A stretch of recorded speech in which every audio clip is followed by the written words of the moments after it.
Good morning class. आपको पता है हम एक्सरसाइज 1 कर रहे हैं और अभी हमारी एक्सरसाइज 1 कंप्लीट नहीं हुई है। अब यहाँ पर हमारे पास क्वेश्चन नंबर 8 का हमने ए पार्ट कर लिया था। अब हम करेंगे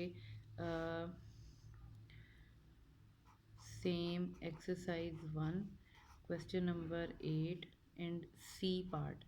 और सी पार्ट में हमारे पास प्रूव दैट, देखिए हमारे पास यहाँ पर दो चीज़ें दी हुई हैं, पार्ट 1 एंड पार्ट 2। एक तरह से इसके भी 2 पार्ट्स हैं और ये आपके पास जो दोनों पार्ट दिए हुए हैं ये बेसिकली इनको बोलते हैं D Morgan's law.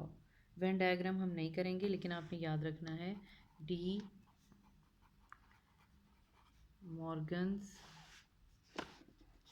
Morgan's law.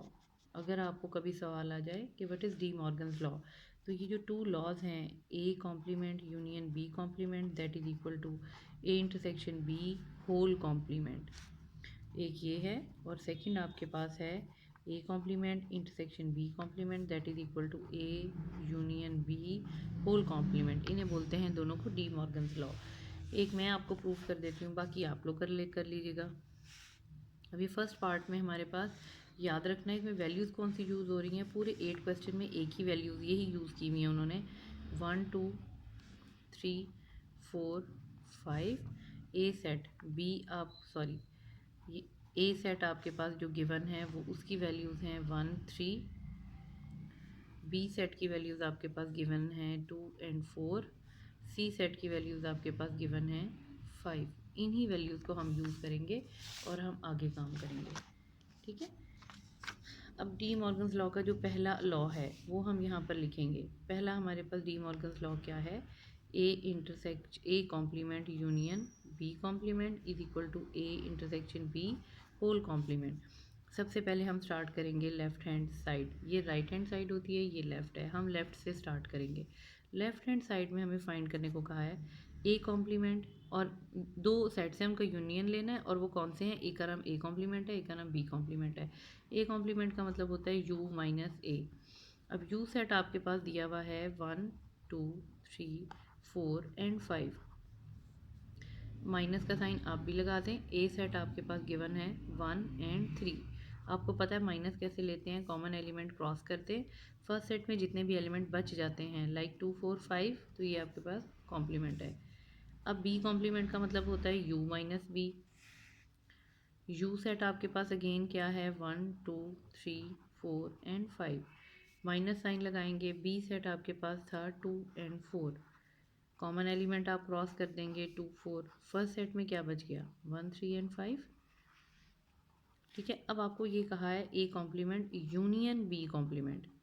Union A complement का आंसर क्या आया है 2 4 5, यूनियन ले लें। बी कॉम्प्लीमेंट का आंसर क्या आया है, वो आपके पास है 1 3 5, यूनियन का मतलब है 1 2 3 4 एंड 5। ये आपके पास आ गई लेफ़्ट हैंड साइड, ठीक है। इसी तरह से अब हमने प्रूव करना है right hand side. Right hand side आपके पास थी, आपको याद होगा राइट हैंड साइड आपके पास थी A intersection B whole complement. ये आपके पास है A intersection B whole complement. इसमें सबसे पहले क्या करते हैं, जो ब्रैकेट के अंदर वैल्यू होती है उसे फाइंड करते हैं, यानी कि we will find A intersection B. A set आपके पास है 1 3, इंटरसेक्शन का साइन लगाएं। बी सेट की वैल्यू थी आपके पास 2 एंड 4। अब आप देख रहे हैं इंटरसेक्शन में कॉमन एलिमेंट होते हैं, यहाँ तो कोई एलिमेंट कॉमन नहीं है तो हम यहाँ एम्प्टी सेट लिख देंगे। आगे कहा है A intersection B whole complement, इसका मतलब ये होता है यू में से कौन सा, इसका मतलब होता है यू में से कौन सा सेट निकालें, ए इंटरसेक्शन बी।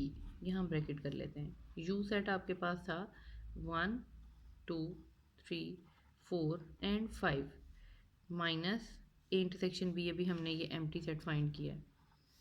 तो इनको जब हम माइनस करेंगे, एम्प्टी सेट तो कोई है ही नहीं, कोई भी क्रॉस नहीं होगा, तो फर्स्ट सेट में जो रिमेनिंग एलिमेंट हैं वो है 1 2 3 4 5। अब आपने ध्यान से आपने देखा होगा जो हमारे पास लेफ़्ट हैंड साइड का आंसर आया था वही राइट हैंड साइड का आंसर आया है। तो हम यहाँ पर कहेंगे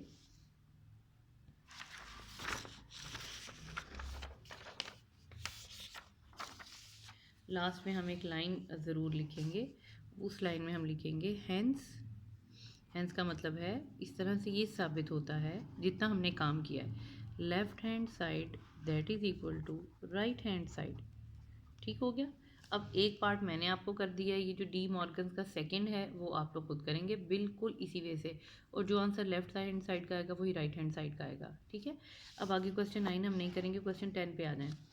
यहाँ पर लिखा हुआ है आपने इक्वल टू और इज़ नॉट इक्वल टू लगाना है। पहली बात, ए यूनियन बी और बी यूनियन ए, कोई से दो सेट्स का आप यूनियन लें, सेम सेट हों तो वो दोनों हमेशा इक्वल ही होते हैं। दूसरी बात, यहाँ पे A union phi, empty set के साथ जब ए का सेट यूनियन लेंगे तो वो ए सेट ही बनता है, यहाँ इक्वल टू का साइन आएगा।